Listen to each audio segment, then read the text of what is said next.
Bonjour et bienvenue dans Bref de Poésie.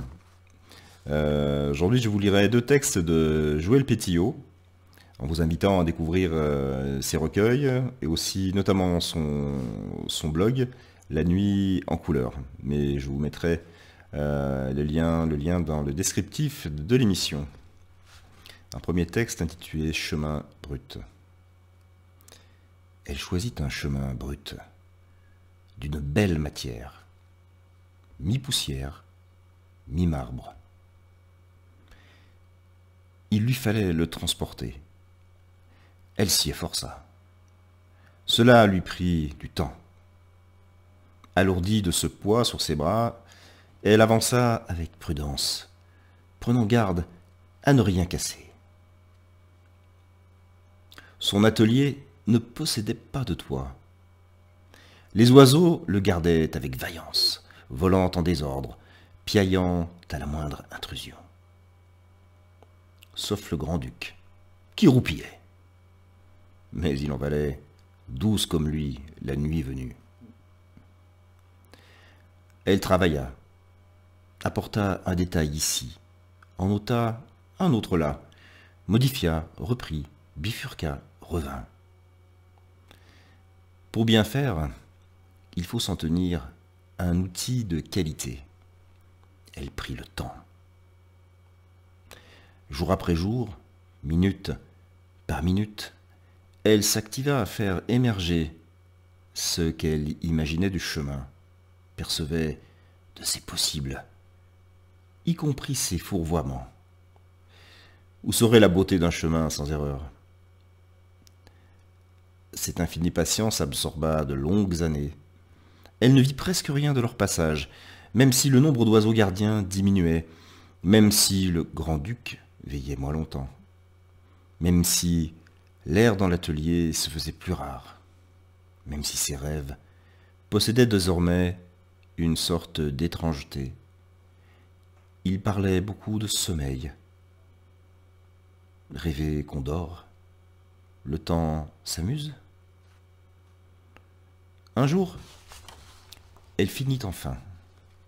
Elle recula, comme beaucoup d'artistes, pour juger de l'effet. Elle se demanda si ses années de travail se justifiaient. Le chemin rêvé, celui-ci en était bien loin. Ce qu'elle eût aimé tremblant de lumière, sans cailloux sous les pieds, sans ornières, s'avérait parfois tortueux, comme troué de gouffres, certains franchissables, d'autres non.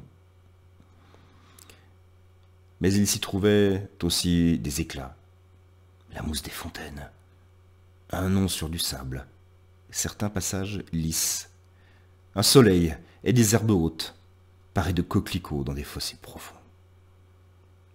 Elle dit oui à la perfection, parce que la beauté s'y attarde aussi. Elle réalisa que ce long effort, cette sculpture, têtue sur tant et tant d'années, lui avait évité l'ennui. Elle décida de s'en contenter et dit « J'accepte ». Ce fut à ce moment que le grand-duc, qui ne dormait plus du tout, s'envola et ne revint jamais.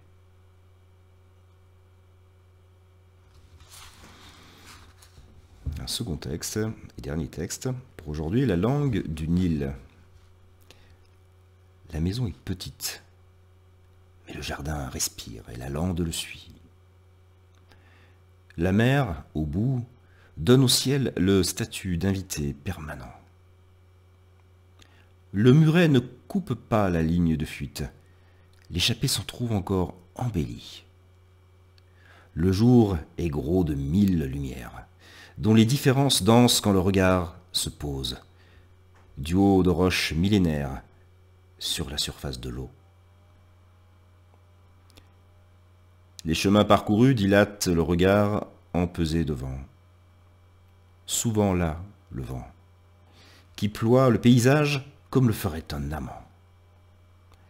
Tôt ou tard, l'oiseau marin, en zébrant son cri aux nuages, fait taire le faux silence ilien toujours hanté de vagues, de sillons, d'ailes battues comme un affolement.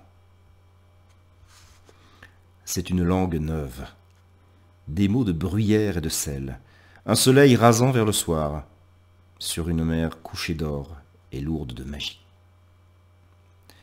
Voir dans l'anse quelques nefs elfiques relèverait de la pure banalité. Cette langue, je l'ai connue au premier pas, en descendant du bateau. J'apprends vite. À découvrir certains lieux, on les reconnaît, comme les gens. Un jour vint où il y eut une nuit parfaite, que l'absence d'éclairage public plissait de millions d'étoiles. Il suffisait de lever la tête pour les boire, les gober, de tendre un peu le bras, sans forcer, pour les toucher. Plus aucune place pour le noir.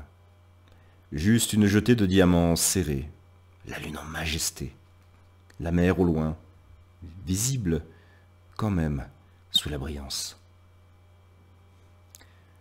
Quelque chose dans cette nuit différente rendait le battement du monde palpable et m'a fait grandir. Certains endroits, à certains moments, n'ont rien à voir avec la pâle géographie. Tout avec la consolation. Quelque chose de moi est resté. L'île m'a allégé, et nous dirons que je ne sais pas de quoi, même si c'est mentir, un peu. Ouessant parle une autre langue. J'apprends vite. Voilà, deux textes magnifiques de Joël Pétillot. Je vous remercie pour votre fidélité, votre écoute et au plaisir de vous retrouver bientôt dans Bref de Poésie.